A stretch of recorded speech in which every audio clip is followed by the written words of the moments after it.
amplifier determines how the circuit handles yung time varying ng signals.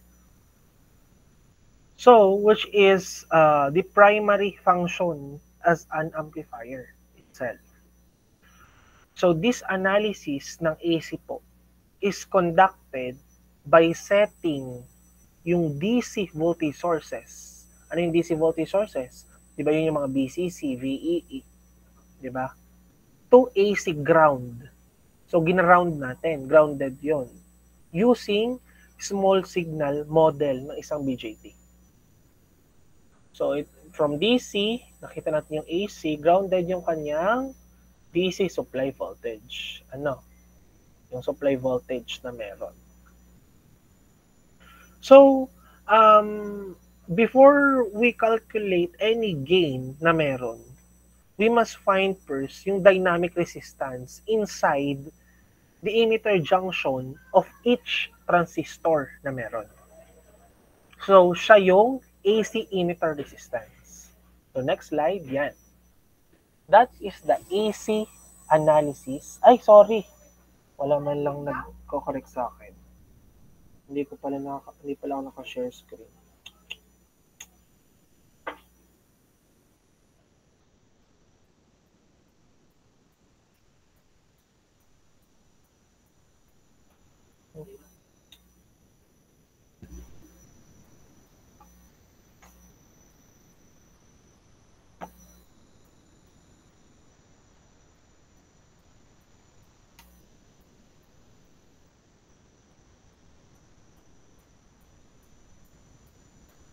Ulitin ko, class.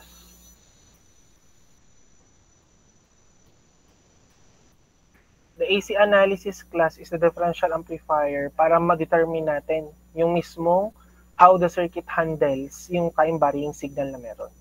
So we can see here yung DC sa kaliwa and AC sa kanan.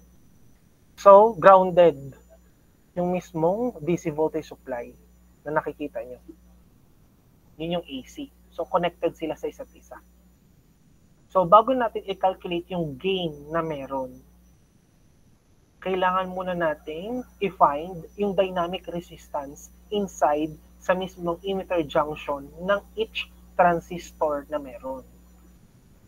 Yun yung AC emitter resistance na first na i-discuss natin through this AC analysis ng isang differential amplifier. So, ang first na gagawin is i-compute natin yung AC emitter resistance. Sa different book po, ang AC emitter resistance ay equal sa 26 millivolts. But some books, 25 millivolts. So, ang i-follow natin yung 25 millivolts. So, pwede naman 26 na sa inyo. So, for now, when we are computing for the AC emitter resistance, we're going to use the 25 millivolts over yung IE. Since connected nga po siya, the value of the IE is yung kanina, the 715 microampere. So to solve later, we're going to solve the AC analysis of a differential amplifier. So let's discuss only the conceptual side ng mismong each analysis ng differential amplifier. So, bakit po natin kailangan i-compute yung mismong AC emitter resistance? Because the gain of a BJT class amplifier depends on the ratio of the collector resistance to the emitter resistance. So, unlike dun sa DC resistance, yung RE natin kanina na malaki, RE, unlike yung DC resistance nun, yung R prime E is the AC resistance naman po ng forward bias emitter base junction. So, it links class yung DC operating point na IE to the AC performance na meron. That's why we are computing for the AC emitter resistance. The next one is the differential voltage gain. Plus, differential voltage gain naman po is the amplifier response to the desired signal na meron. So, yung difference between the two inputs kanina, yun yung AD, yung V1 minus V2. Pero at this AC analysis, we have formula for the differential voltage gain, which is the AD equal po siya sa RC over 2 times the AC emitter resistance. So bakit po natin ikinakalculate to? Because this is the useful gain. Ika nga, di ba? The useful gain. Because when operating in a differential mode class, yung 2 signal, nagka-cancel out yon. So yung voltage across the large common emitter resistor, which is yung RE kanina, making the AC equivalent po of RE acts like a short circuit sa mismong ground, to the ground.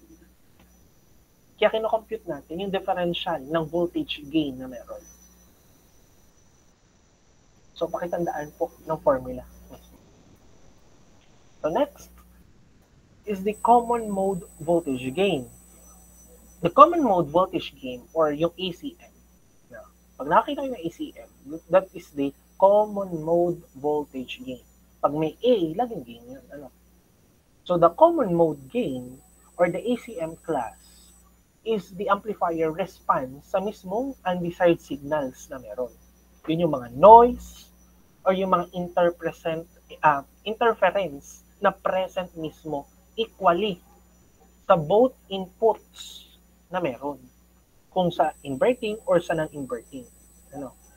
So, to solve for the common mode voltage gain class, meron tayong formula dyan. The formula is that RC, or the common collector resistor, over or divided by the AC emitter resistance plus 2 times the common emitter resistance. So, bakit po sir, sa pangalawa pong formula, nawala na po si R prime E, or the AC emitter resistance? Simply, because R prime E, or the AC emitter resistance, is usually much smaller po siya sa 2RE. Therefore, negligible na siya. Hindi na po siya sinasama. So, pag magko-compute po tayo ng common mode voltage gain in this AC analysis class, hindi natin sasama yung R prime E. Therefore, ang isusundin natin formula is the RC over 2RE. So, nakakaintindihan po tayo? As of now, is there any questions? Clarification po before I continue? Class? None po. None so far. Okay. The last, the AC, under the AC analysis po is what we call the common mode rejection ratio. But before I continue the common mode rejection ratio pala class, DC and AC are connected to each other. So therefore, makikita nyo na, DC to because ito yung kinocompute. AC to because ito yung kinocompute naman sa AC analysis. So that's the difference. Okay. So the common mode rejection ratio class, it is one of the kumbaga ay important regarding sa differential amplifier, the common mode rejection ratio. Because the CMRR class is figure of merit that quantifies yung differential amplifier's ability para i-reject po niya yung mga unwanted common mode noise na relative dun sa mismong desired differential signal amplification. So, bakit po natin, sir, kino-compute yung common mode rejection ratio? Because it is the most important specification for a differential amplifier. Because, sinasabi nga po, pag mataas po ang CMRR, meaning superior yung amplifier na meron, mas maganda. Marami siyang na-reject na noises. So, CMRR class is equals sa mismo differential voltage gain over the common mode voltage gain. So, at this moment, we are going first to compute the differential voltage gain. The next is the common mode voltage gain before we compute for the common mode rejection ratio. Meron po siyang dalawa. The first one is the common mode rejection ratio itself, and the second one is for the decibel. Sir, bakit po kailangan may decibel pa? Because CMRR class is usually expressed in decibel because yung ratio is masyadong malaki. So kapag masyadong malaki class, ginagawa natin, it makes easier to manage kapag ang CMRR ay naka-decibel. So to compute the CMRR in decibel class, equal siya sa 20 log times the differential voltage gain over the common mode voltage gain. Kakaintindihan po? Yes?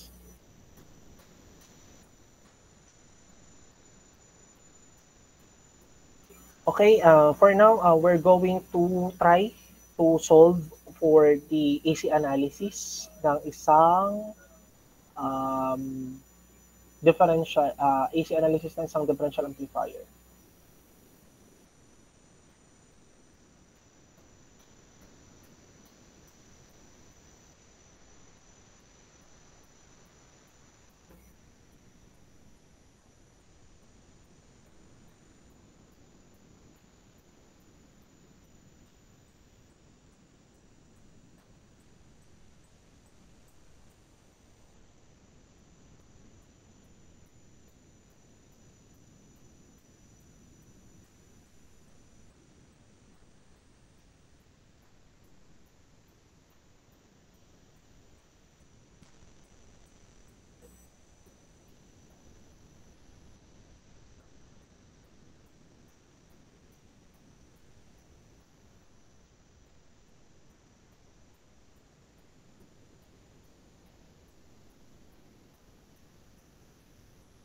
Takloban nilang muna ulit.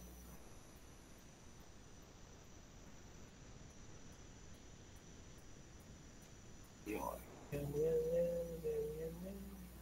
Puro na puro nakataklob. Patong-patong na. Patong-patong. Yan, class. Nakikita nyo? So, ito yung sample circuits. So, first, we're going to compute for the AC emitter resistance. So, what is the value for AC emitter resistance po? What is the formula rather? Class, what is the formula?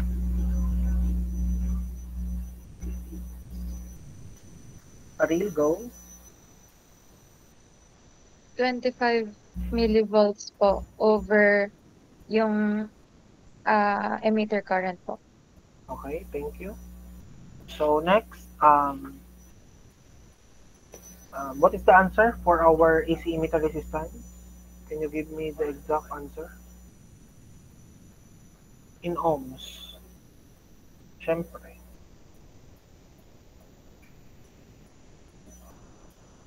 What's the answer?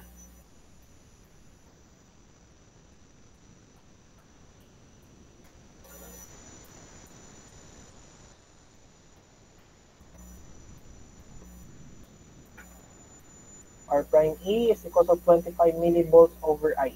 So, ang IE naman natin, yung kanina, sabi ko nga, connected siya, the IE is 715 microampere. So, what is the answer for our AC emitter resistance?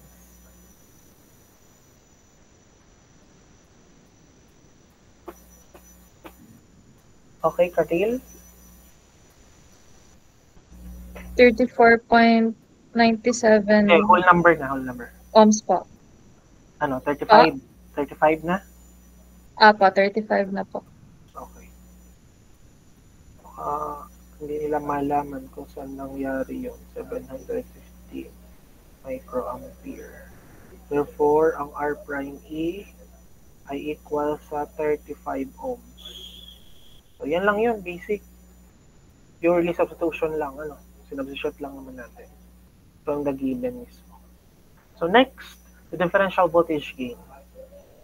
AD equal to RC over 2 times yung nakuha nating R prime E. So, what is the answer?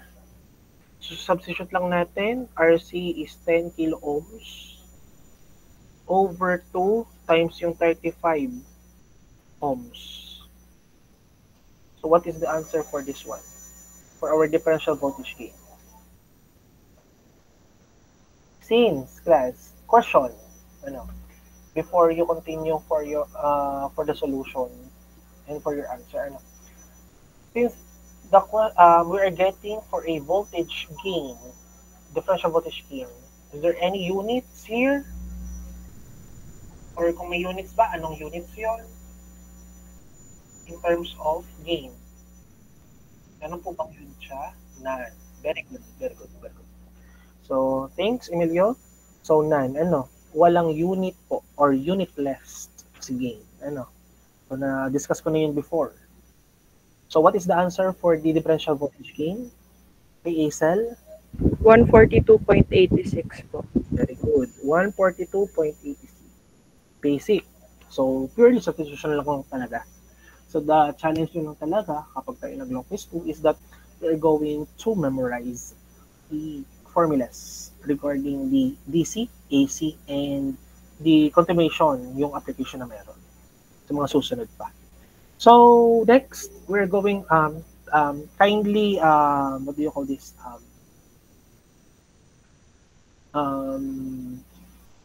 We're going to discuss, we're going to compute for the common mode voltage gain. So, pakitandaan po ng value ng differential voltage gain because gagamitin natin yan to compute for the common mode rejection ratio.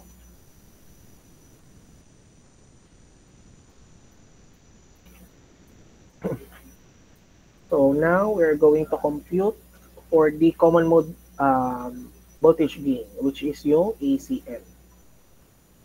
So, ACM, anong formula niya? RC over 2RE. So, ano pong sagot ng ACM? Gusto ko yung iba naman, yung hindi nasagot kanina.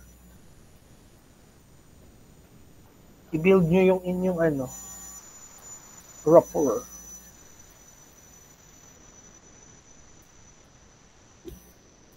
What is the answer, class? So, ayun, nasagot na kayo kanina. Yung iba naman. Sawa na ako sa inyo. Kapangit nyo. Yung iba naman. Yeah, Rachel. What is the answer? 0.5 po. Very good. 0.5. Wait lang. Huwag muna natin lagay yung 0.5. Baka hindi kasi alam ng iba. Hindi pa alam pala. Lagay natin. 10 kilo ohms over 2 times yung RE. 10 kilo ohms. Therefore, equal siya 0.5. Tandaan nyo ha. Kindly, pakitandaan po yung value for the differential voltage gain and the value for the common mode voltage gain. Gagamitin natin siya sa common mode rejection ratio. So, burahin ko lang ha. Burahin. So, now we're going to solve for our common mode rejection ratio. The CMRR, what is the formula? Ano po yung nasa numerator?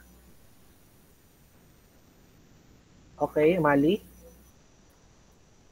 Dalawa palang umali. And differential voltage gain po. AD po. AD. Pero ano nasa denominator?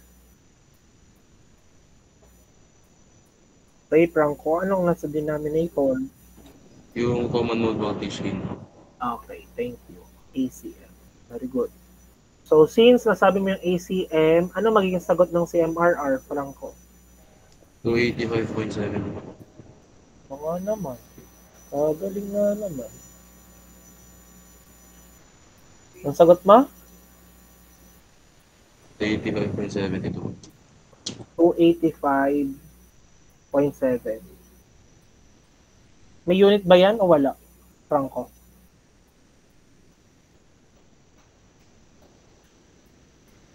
Ano po? Depende. Anong depende? Sir, wala po. Sure ka na wala? Ako po. Sure ka 100%? Ako po, sir. Unitless ba ang common mode rejection ratio? Sure? Sir, papanindigan ko sagot ko siya po. Papanindigan mo. Ako po. Yun naman. Galing nga naman. Correct. Unitless. Very good, very good. So, that is the CMRR. And how about for the iba naman? The in decibel, CMRR in decibel. So what is the formula? Iba naman. What is the formula here? Yes. Uy. Uy, mga kabaro. Nandito natin lagay. Pangit dun. Gaya mo, pangit. Anong formula? Jeremy. When the logarithm times differential gain or Okay. Ano ba dyan? Nabagyo na? I-start na ba dyan ano? Okay. Since this is the formula, what is the answer? Sino naman? What is the answer? What is the answer? Ala, yung iba naman. Yon, si Carmela. Carmela, what is the answer? 49.12 po. 49.12. May unit? Wala. Wala po, sir. Sure ka? Yes po. 100%? Yes po. Sure? Yun nga naman, mali siya. Mali.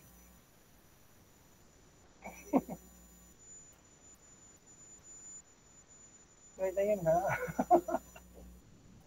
Sure na sure yan. Mali. Decibel.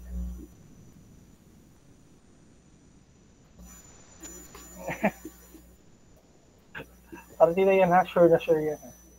Pero it's okay. 49.1 dB. So, ano lang yun. Magiging 1 ka lang nun dahil wala kang unit. Eh. Ang sa long quiz natin, 1 lang score mo. Imbis na 5. 5 lang. Basic. Sure na sure yan na mali. Ano, merong dB. So, yan. So, yun lang po. Ano, DC-AC, napaka-basic.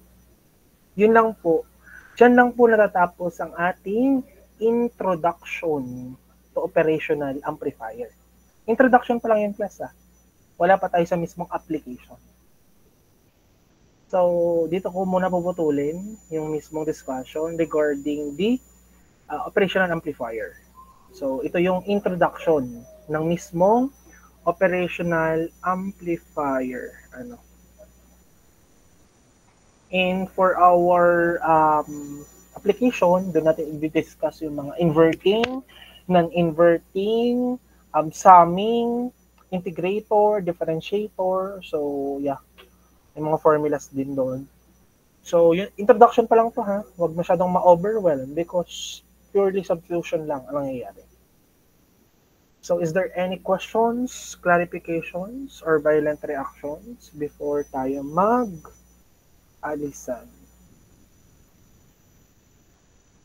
Yes?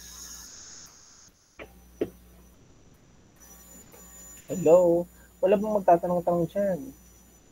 Tomorrow, ha? Baka may nagtanong kasi sa O2 kanina na kung ang lab for daw ibukas. Hindi. Ano? Continuation tayo.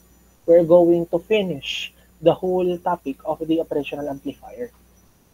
So, lab 4 is on next week. Ano pa? Next week pa. Yes, Di Mailig, what is your question? Sir, yun po sana. Okay. Lab 4, next, ano pa yun? Next week pa. Follow the schedule na binigay ko. Nagbigay ako kay na sa inyong mga representatives ng schedule. Kung kailan yung long quiz, kailan yung ating presentation, ano. Yes, Acel? Sir, kailan? Apa, ASEL po. Ano po, kailan po yung pasahan po ng final project po? Ipapasa din po ba siya sa... Paper lang, di ba? Apo. Kailan? Paper lang po. Kailan po? Paper lang muna. Kailan nga? Kailan? Hindi kayo nakikinig. No midterm. Ako, babawasan ko midterm eh.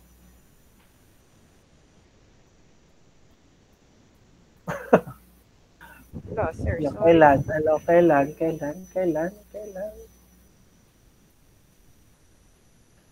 Kailan? November 29. Pupunta kayo dito, Saturday yun. And That is your long quiz 2 rin, I think. November 29, Sabado. So wala tayong discussion, walang anything, long quiz 2 lang yon plus yung submission ng paper. Dalawa yun ha. Baka isa nyo sa akin, naka-stapler lang ha. Babalik ko yun.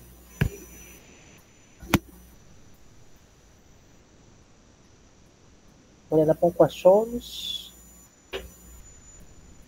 Question. Yes, Jazreel. That is. Sir, yung PSET po, visible margin po or invisible margin po? Kayo nang bahala. It's up to you. Kung paano mapapaganda. Kung gusto nyo ang border ang margin. Kaya naman, hindi naman ako stick sa margin. Si Betis daw ay pa-Korea na rin. Meron bang pa-Korea rin sa inyo? Marami ko namang information na dumadating. Sino pa mga pa-Korea sa inyo? Sino mailig? Emilio, punta ka rin Korea. Pwede sir, basta sponsor niya po. Ay di ako na lang. Ako na